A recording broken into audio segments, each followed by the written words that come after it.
প্রিয় দেশবাসী, ছাত্রছাত্রী ভাই বোনেরা, আপনাদেরকে আমি এখন একটি ভিডিও দেখাবো। আশা করি এই ভিডিওটি স্কিপ না করে সম্পূর্ণ ভিডিওটি দেখে যাবেন। আমরা কোঠা আন্দোলন করছি, কোঠা না মেধা। আমরা মেধা তালিকা আমরা পাইছি 93% পাইছি, 7% কোঠা করছে।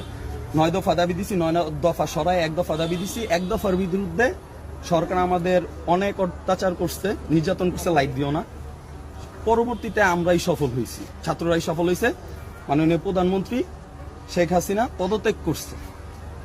সম্পূর্ণ দেশটা এখন আমাদের প্রাণপ্রিয় সেনাবাহিনীদের উপরে। সেনাবাহিনীকে আপনাদের বলছে যে দেশের সম্পদ যা আছে সব লুট করে চুরি করে লইয়া জায়গা কইছে। কল্পনাও করতে পারবেন না, আমি নিজের চোখে দেখছি, আমার কাছে নিজের কাছে ডকুমেন্ট আছে, আমি ছবি তুলে রাখছি। সাধারণ জনগণ সহ আমাদের আওয়ামী লীগ, বিএনপি বা জাতীয় পার্টি বা অন্য কোনো দল নাই, জাকের পার্টি নাই।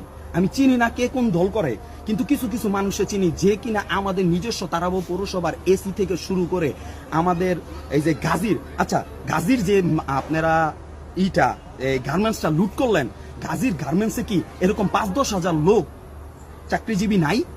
চাকরিজীবী ছিল কিনা? যারা এখন পর্যন্ত বেতনটা পায় নাই, লক্ষ লক্ষ কোটি কোটি টাকা বেতনটা পায় নাই, তাদের কি হবে? তারা যে সারা মাস কাজ করলো, তাদের কি হবে? এই লুটটা করার দরকার ছিল তাদের। আপনি কেন গেছেন? আপনি কেন গেলেন? আমি নিজের চোখে দেখতেছি, আপনাদের দেখাইতে পারবো, একটু দেখাও। এই যে দেখেন গাজীর টায়ারটা, ঠিক আছে? আমি আসছি, আমি নিজেও আন্দোলনে গেছিলাম, আমি নিজেও আন্দোলন করছি, আমি নিজেও বলছি না ওইটা না, আমার কথা শোনো, করো না।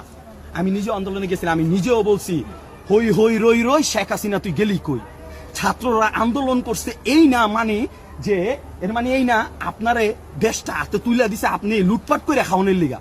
শেখ হাসিনা কি আপনারা লুটপাট করে খাওয়ানোর লিগা দেশটারে তুলে দিছে? সেনাবাহিনী নাই, পুলিশ নাই, পুলিশের ভিতরে ভালো লোক নাই।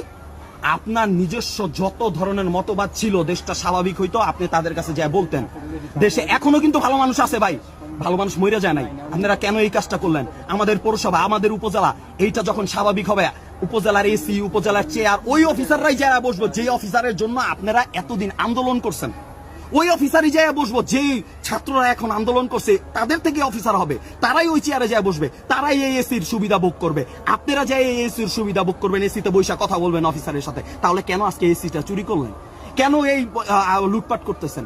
মানুষ আপনাদের বিবেক বুদ্ধির মানে আপনাদের মস্তিষ্ক এরকম পরিমাণ বিকৃত হয়ে গেছে যেটা মানে বলার বাইরে। আল্লাহর দোহাই লাগে ভাই, দেশটা আপনার, দেশটা আমার, দেশটা আপনার বাপের, দেশটা আমার বাপের, দেশটা সবার।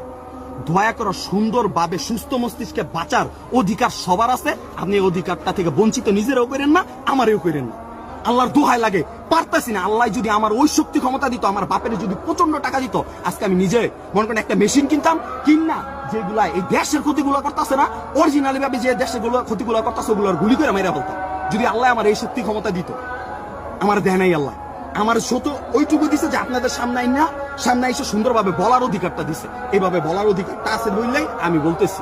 আমি নিজে কোনো আওয়ামী লীগ না, বিএনপি না, জাতীয় পার্টি না। আমি নিজে একটু আগে প্রায় 3:30 থেকে 4টার সময় আমি নিজে তারাবো বিশ্ব রোড থেকে রূপসী পর্যন্ত মিছিল করছি। আমি আমার ভাইদের সাথে মিছিল করছি, ছাত্র ভাইদের সাথে মিছিল করছি।